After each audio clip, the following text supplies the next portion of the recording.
online and 103.2 FM. This is Insanity Radio.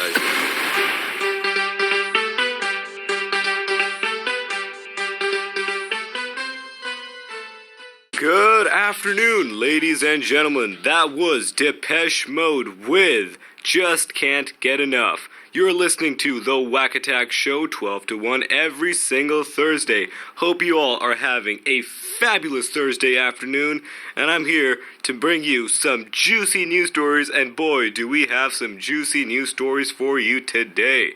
Number 1. Teen stuns family after waking from a coma speaking only in Spanish. Now, the family of a 16-year-old Georgia boy is describing how he woke up from a coma speaking Spanish instead of his native language, which is English. The boy, called Ruben Nisimo, was playing a goalie for a Gwinnett County team last month when another player accidentally kicked him in the head while he was diving for the ball, local ABC affiliate told us. The high school sophomore, who has now suffered from at least 3 football-related concussions, 2 more, and he'll be in a Will Smith movie starring called Concussion. He fell into a coma several days. When he woke up, he could only speak Spanish. Now, Ruben, whose English has since returned, said he knew a little bit Spanish because of he and his friends. They both used to converse in Spanish regularly, but he never really felt comfortable holding a real conversation in Spanish before his injury. Now, though his experience may sound like something out of a sci-fi or a horror movie, it's actually more common than some people might realize, as Dr. Michel Paradis, who teaches neurolinguistics at McGill University of Montreal, they said to the Huffington Post that it is not that rare. And the explanation, big sciencey stuff, says, for a number of complex reasons, such as individuals may recover either both languages to the same extent or better than the other, or only one of the two. Now, I don't know what that means, but that's what she's saying, and she's a scientist, so we gotta trust her. And so next time you think of calling the Vatican for an exorcism, you might want to go to the GP first, because it turns out it may be something to do with your neurolinguisticisms. And it is also to be noted that his Spanish gradually slipped away after he woke up, so he can no longer habla español. Now, the next news story comes at us from France, where a vandalized baby Jesus statue has gotten a weird new clay head. Now, a priest is defending a local artist who tried to help Saint-Anne-des-Pins parish in Sudbury, Ontario, by fixing a statue of baby Jesus that was vandalized. But it seems everyone is an arts critic, as the temporary fix caused the artist a bit of an uproar, because everyone, such as the local French men and women, are describing it as Maggie Simpson rather than Jesus. From the looks of it, and I will upload a picture of this on our official Twitter account, so if you don't follow us, Insanity Radio, that's where to get us. It legit looks like a derp face of one of those memes where the girl goes, my gerd. Some even compared it to the restoration of the 1930s ex-homo painting in Spain, which is estimated 80 years old. Now, the initial plan was to paint it, but it was never dry enough, so they started, because of the rainy season, that's what Father Gerard told the local news. He said that the position of the statue was at a problem because the statue got vandalized. They had to come up with a quick fix. The chin kept falling off. So he said he got a few comments when the head was missing, but now he's receiving even more comments than ever before because people do not like the way baby Jesus is looking right now. And he said he took a little bit of the blame. He said it wasn't all the artist. He said, you could blame some of the stuff on me because I'm the one who let everything happen. Now, the cost of replacing the head is going to cost at least $7,500. Luckily, the saint of an artist offered it for free. The saint of an artist known as Heather Wise, aka the sculptor as well, said she was privileged and thrilled to be able to do something like this, and, to quote, she said, "To do a statue of baby Jesus for a church is like the honor of her entire life." And he went on to say, the priest went on to say that it was the first try, it was the first go, and hopefully what is done in the end will please everyone. So this is just the beginning. Baby Jesus will get revamped and hopefully look more like the real baby Jesus, although you can't really know what baby Jesus looked like, but they're going to try their best based on paintings. So the moral of the story is, you don't mess with baby Jesus. And the last news story. Gorilla escapes a zoo enclosure and celebrates his brief freedom chugging cough sugary syrup. Now, a 400-pound gorilla named Kumbuka escaped from his enclosure at the London Zoo earlier this October. Now, this wasn't as widespread as Harambe because things didn't take a drastic turn as they did for that fellow over there. Now, Kumbhaka wasn't looking for any trouble. Apparently, he was just looking for a delicious, fruity syrup, according to the blog post by the institution's zoological director David Field. Now, this, ladies and gentlemen, happened at the London Zoo, which is supposed to be one of the most well-secured zoos everywhere, basically, mainly in the UK as well. Now, this is an extract from his blog about the events.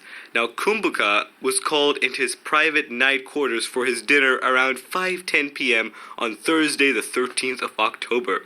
Now, as a silverback male with a matching appetite, he eats separately from the females, otherwise they would not even get a single strand of whatever he's eating, because, them male gorillas gotta eat.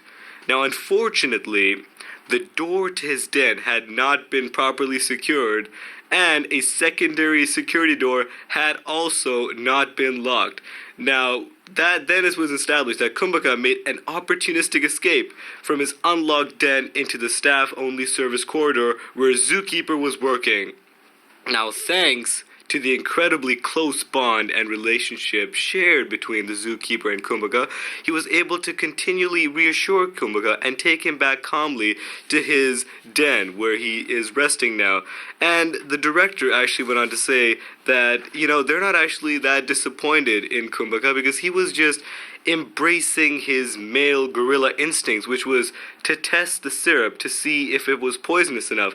Now, one thing to be noted is that the amount of syrup that he did take could have potentially caused some serious digestive problems by a primatologist called Phyllis Lee told the BBC. However, Field, the guy who directs all the zoo stuff, said that he didn't experience any effects, and because the gorilla spilled a lot of the syrup in the process, because he's a clumsy little gorilla. Now, a little take-home message from the situation is that we have come a long way since the demise of Harambe. The zookeeper handled the situation much more calmly and didn't let things get too out of hand. Thus, we have had 0 gorilla casualties in London. Another example of why gun control is extremely necessary in the US and everywhere. So that was our news stories of the day, getting juicier and juicier by the week. Now, the next record we're going to be playing is Paul Simon, You Can Call Me Al. Now, this song really pumps you up. No matter which mood you're in, when you hear You Can Call Me Al, you can call me Al. This is You Can Call Me Al by Paul Simon.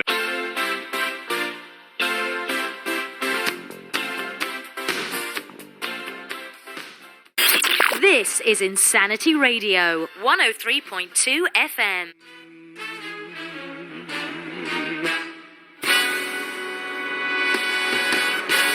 Michael Bublé, I've got the world on a string. You're listening to The Waqattack Show. Hope you're all still doing great. It's time for a segment called Good Call, Bad Call with our friend Tony from Down Under. Now we're gonna talk about a serious issue that a lot of people have been concerned about over the past few months, and this event happened on May 28th, 2016. This event broke the hearts of millions, if not billions, thanks to the outreach via social media, and he is still remembered to this day. Now, we thought we would talk about him because we mentioned a gorilla in our previous news story segment. We're talking about the one, the only, Harambe. Now, we're going to be talking about the killing of Harambe. Now, let's have some backstory for all you all who don't know about Harambe. Now, on May 28, 2016, a 3-year-old boy climbed into a gorilla enclosure at Cincinnati Zoo and was grabbed and dragged by the silverback gorilla Harambe. Wait, he was not a silverback gorilla, he was a western lowland gorilla. I apologize for that. And he was a 17-year-old western lowland gorilla called Harambe. Now, once the child was dragged into the enclosure, people got a bit iffy because they thought that the gorilla would basically rip him to shreds, and so authorities did what they did, and they took him out by basically putting a bullet through his skull. Now, we're going to be talking to Tony about whether the shooting of Harambe was a good idea or a bad idea. The reason we're doing this is because tonight, almost at least 5,000 plus people, the number is still yet unknown, will be attending a candlelight event or candlelight vigil in remembrance for Harambe tonight at Hyde Park, London. Now, there's a big event that's been going around Facebook circulating for months, and tonight is the time finally happening. So, Tony, what are your thoughts on the killing of Harambe? Oh, good day, mate. I mean, you should have asked how I'm doing first. I mean, you're getting straight into it, but okay. No casualties, no pleasantries. I see how it is. Well, Harambe, now, see, I think, personally, that he is a bit overrated, in my opinion. How do you think he is overrated? What has he done that would make him overrated? Well, in my opinion, I think people are going too crazy about him. I mean, he's just a gorilla. He got shot. People, I mean, animals die in the wild. Nobody cares. You watch a David Attenborough documentary and you see a hyena shredding a deer. You don't care. Oh my God, the deer. Think about the deer. I don't know. You don't care about the deer. You're like, oh my God, the hyena has to survive. You got to do what you got to do to survive. This is the wild. This is the world we live in, mate. Yeah, but this isn't the world. This is not the wild. This is a zoo. So the people had a choice if they had to shoot him or if they didn't have to shoot him, and they chose to shoot him. Now, was that a good idea? Mate, let me tell you, this is a story that happened not too long ago back in Australia, but nobody is talking about it. Now, I knew a Crikey the crocodile. One of the best crocodiles I've ever seen in my entire life. Magnificent, huge creature. Absolutely a pleasure for the eyes. Now, Crikey the crocodile was my best friend, and he got skinned for his leather, or whatever skin crocodiles possess. Now, I didn't go around saying justice for Crikey or put on Facebook ban and start sharing memes of like how he got skinned. That's just what you gotta do. The guy, I mean, sure, Crikey the crocodile could have lived a few more years. He was getting old. But like, the guy had to survive. He had a family. You gotta think about both sides of the story, mate. Now, that's a good point you made. Normally you don't make good points, but this is a very good point. Two sides to every single story. This one especially, because some people think that he shouldn't have been killed, he should have been tranquilized, but the other people are saying that if they tranquilized him, it would have been way too slow, and we wouldn't have known. Maybe it could have hurt him more, or he could have gone on a massive gorilla King Kong rampage, grabbing the kid, and then just climbing up the zoo tower or whatever they have, and just like letting hell break loose. So that is a good point. But what are your thoughts on actually keeping these quite endangered, quite magnificent animals, such as the western lowland gorilla, or even the silverback gorilla in London that happened earlier this month? What are your thoughts on actually keeping them in captivity in zoos? I think it's perfectly alright. Well, actually, I'm a bit confused. I don't know what my exact view on whether we should keep it or not, because I was against keeping wildlife in the zoo because, you know, I mean, I would be hated to be caged in like a cage. I mean, I want to live in my home. I want to explore Australia. I would hate to be caged in the outback for ages. You know, that's painful. So I feel for the animals on that point because, you know, they got to miss their families and stuff. But here's another true story, mate, and I do not make this stuff up. This is legit sources. This came back a few years ago. My mate Adam. Now, my mate Adam, he was a zookeeper. Now, he used to have this little monkey friend of his. He was a capuchin monkey, and I don't know what his name was, Mikey or something like that. So, Mikey and him were like best mates. He used to feed him every single day, give him his bananas or whatever, nuts and stuff, you know, whatever the primates like. And so they started getting close. But that Mikey, he was the only capuchin monkey in that entire enclosure. So, he was getting a bit lonely, because every single time that Adam had to go back home, Mikey was like, mate, what are you doing? You're leaving your brother hanging. What am I supposed to do? Stare at the cage for an entire day? Now, Mikey, of course, alone. Adam felt his loneliness. So what Adam did was he took Mikey back to his house, just sneaked him in there, I don't know how he did it, but he managed to do it. Because he felt bad for him. I would feel bad for a monkey if he's all alone in a cage. So he took him back. Turns out the monkey cheated on his wife. What? Wait, what? What? Did you do? A monkey cheated on a dude's wife. What? He didn't really cheat on him. He kept, like, teasing her in, like, places he shouldn't have been teased, if you know what I'm saying, mate. Yeah, well, it's his fault for, like, bringing a monkey into his home. No, mate, but see, this is what we were talking about. He basically kind of set the monkey free. Now, the moral of this story is that if you keep setting things free, they're going to come back to your house and touch up your wife, or basically cheat on your wife for you. That is not what we were talking about endangered animals here. Harambe wasn't going to go into his, number one, Harambe wouldn't fit in anyone's living room. Well, he could fit in the living room, but there's no way a guy would be able to smuggle Harambe into his room. And number two, that is one single situation. Mate, I'm telling you, stuff like this happens all the time. You gotta keep animals in the cage. You gotta keep some in the cage. You can't keep some of them. You know, it depends. Hakuna Matata. It depends on what do you like. I mean, I personally used to love going to the zoo. I mean, basically, Australia is a zoo on its own, so we don't really need cages, so our zoos are much more better, you know. We got our Steve Irwins and our Australian zoos, so we don't need your fancy schmancy, like, cages and stuff. We got wildlife roams free. So I'm kind of, like, on the fence to call this either a good call or a bad call. Basically, to kill Harambe, I'm perfectly fine with that. Bullet to the head, good call. I mean, they gotta do what you gotta do. I mean, it's either humans or them. And frankly, I think we've evolved to the point where, you know, we're in charge and we can do whatever we want because we're humans and that's what humans like to do. We like to we're top dog. That's what we are. We gotta prove that we're top dog and show that we can actually defeat gorillas. Because I think gorillas, they're getting a bit too feisty, don't you think, mate? How do you think, what's your explanation / reasoning behind why gorillas are getting, or primates in general, are getting feisty? Mate, have you not been going to the cinema for the past 5 years? Have you not seen the Planet of the Apes? They're planning an uprising against us, mate. If we keep killing their ape brethren, they're going to rise against us. And once they rise against us, all hell's going to break loose. They're going to be monkey feed, monkey see, monkey kill. And I don't want to be killed by a monkey, mate. That's not the way I want to go. That's not a dignified death, in my personal opinion. Dude, those are just movies. It's science fiction. It doesn't happen in real life. Mate, the news story today, we talked about a guy who spoke Spanish, who didn't even know Spanish, and you're saying that was the work of science fiction. Now, tell me why a monkey uprising does not seem like a plausible event for you? Well, number one, monkeys don't have weapons like we do, so if we can take Harambe, which could easily destroy humans on a one-on-one basis, we could easily take him down with a gun or something. Now, monkeys don't have that.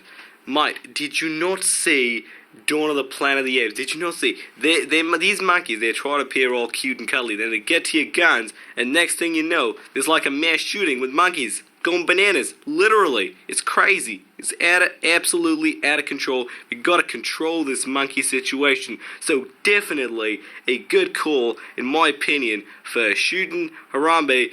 He's been a bit overrated in my opinion. I think he shouldn't have been blown over as much as it should have. I mean, he did not die for our sins. I mean, what kind of bull nonsense is that? But in terms of the actual keeping animals in prison, I'm on the fence with that. I'm going to give it a little 50-50.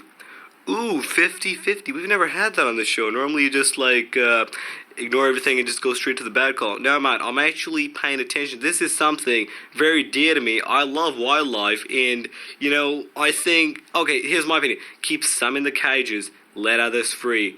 But, so how are you going to decide which ones to keep in a cage and which ones to let free? I mean, whichever animals aren't going to touch up your wife, that's the one you got to keep in the cages. All of them else, set them free. Okay, thank you very much, Tony. No problem, mate. Daintree is looking great today. You're missing out, mate. The spring's finished. Actually, spring's finished. Summer's about to start. I feel for you suckers over there in the UK. You guys got cold winters. Now we've actually got like nice weather. It's like nice chill. It's not too hot. Like, I swear it's probably humid and sweaty where you are. Now my lovely Australian day we're having today. Absolute sunshine, humidity. I am sweating my socks off. Okay, that was Tony giving us a good call on the killing of Harambe, and frankly, I think I agree with him on that point. I do believe it's slightly overblown to an extent, and also on the fence. No, yeah, I'm also on the fence because I love zoos, so I agree with Tony this way. So this was this week's edition of Good Call or Bad Call on the killing of the infamous Harambe. Next up, the next record we're playing is by a famous 70s/80s band called Earth, Wind and Fire. And they've had many classics such as September. You've heard in Night Museum, stuff like that. But this one is less well known, but it was equally popular back in the day. This is Earth, Wind and Fire, Let's Groove.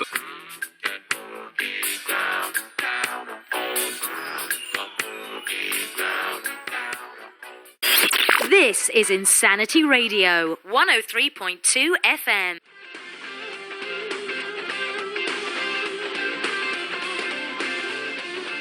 Rascal Flatts, Life is a Highway. You're listening to the Waqattack Show. Hope you guys are having an amazing day. Now, Pierre will be unable to come today because he's got a bit of a situation, so he's got to handle that. But in the meanwhile, we've gotten a residential guest. He'll be short-term, long-term, depending on how he goes. This is Dr. Abu Ayoub from Qatar. Now, he's going to be telling us about his adventures, because that's what Pierre normally talks about, his travel adventures. Now, Abu is going to be talking about his American adventures, so take it over, Abu. Hello everybody, my name is Dr. Abu Ayoub, and I'm here to tell you about my many travel adventures. Now, I went to America last year. Oh, what a beautiful country, absolutely loved every bit of it. But I have to say, getting over there was a bit of a pain. Now, I am Arabic, as you can see, as you can hear, or maybe you can visualize. And when going there to America, you have to take everything off if you want to get on the plane. We're talking shoes, socks, everything. Now, that was a pain, but I'm used to that. We get that done. Then I went on the plane, and I swear to God, American Airlines is one of the worst airlines I've ever flown. I mean, the entertainment was so bad. I had to watch the same 2 episodes of The Simpsons for the 10 hours of the flight. I felt like I was getting pre-tortured before I went to actually get to Guantanamo Bay. I mean, this is absolutely, I cannot believe this. So I land in Dallas. Now, I thought Dallas is place with lots of country people, lots of cowboy, hillbilly, doodah. I was super excited to get involved in this culture because I'm a very culturally influential man. I like to experience different cultures. So what I did was I went to the local store, I bought myself a cowboy hat. Now, I walked around the streets of Dallas with a cowboy hat. Now, you can imagine this, a Middle Eastern guy with a beard walking around with a cowboy hat. I thought I looked pretty cool. No one else was wearing a cowboy hat apart from me, and I felt extremely stupid. Next up, the food. I also love the American food. The burgers, the pizza, everything is absolutely fantastic. Now, I went to this place called I-Hop, International House of Pancakes. They sell all the most delicious pancakes I have ever tasted in my life. But every single day I went to I-Hop, I hope I did not get diabetes. Because, oh my god, the amount of sugar in there was absolutely heart disease inducing amount of sugar. Then this was one experience I had when I went to Orlando. I wanted to see the Disneyland. I heard it was a very magical place. So I went to the most magical place in Disneyland called the Magic Kingdom. Now, I have to say, apart from the castle, I've seen much more magical things riding on a camel in the Sahara Desert and the hallucinations you get in the desert. I've seen much more magical things then than I have seen in the entirety of Magic Kingdom. And the worst thing was, when I left Magic Kingdom, I was all alone. I had to call a taxi ride. And this time, there are 2 taxi people. One taxi guy was like, come into my cab. Now, I do not appreciate if a guy is calling me into his cab. I want to have the choice, or if I want to get into your taxi or not. I will choose if I want to get in your taxi or not. You do not tell me if I need to get in your taxi. That is not how it goes. But in America, it seems everything is flipped-to-do upside down, and I do not, frankly, agree with it. Now, my last few days in America, I decided to keep chill, stay at home. But one time, I was home alone, and I felt a little banging at the top door. Now, I got scared. I was like, what is happening? Is someone in the house? I didn't even know what their number was. Apparently, it's 911, but I thought, I didn't know what it was. So I was just like, I'm freaking out. I don't know what to do. What if someone tried to kill me? And then I went upstairs, and then the door was locked, and I said, oh my god, what is happening? Am I about to experience Texas Chainsaw Massacre? Because I was in Texas. I mean, this guy probably could afford the chainsaw if he can afford the gun back in America. I mean, all the gun laws and stuff. So I was scared. Turns out, it was just a locked door. It was my own fault. But because I'm paranoid like that, I was scared. So that was my basically American experience.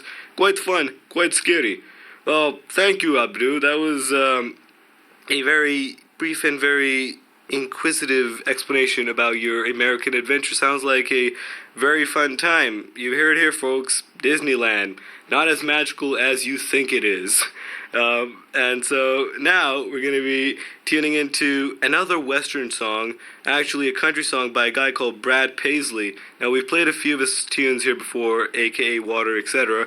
And this next one is called Old Alabama. Hope you guys get your country hats on and are ready to do a little bit of hoedown. This is Old Alabama by Brad Paisley.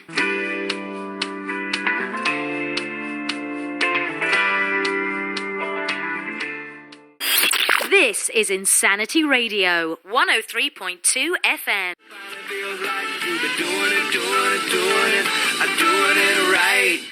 Doing It Right by Steve Azar from the movie Here Comes the Boom, a great comedy flick that I recommend to all of you. Now, you're listening to the Waqattack Show. We have come to the end of our show. Hopefully you guys have enjoyed it, and we'll be back again next Thursday, 12 to 1. Tune in for some more feel-good music, good call, bad call, and maybe Pierre will come back depending on if his baguette eating competition has ended and he has stopped with his baguette obsessions. Now, I hope you guys have a fabulous rest of the day. Keep it chill, keep it relaxed, keep it pumped up, and keep it classy. Now, we're gonna end this show with a massive feel-good song by the one and only notorious band called Queen. Now, this song, everyone's heard of it, and I hope y'all have a great rest of the day listening to Don't Stop Me Now by Queen. Have a good day, guys. Tonight, I'm gonna have myself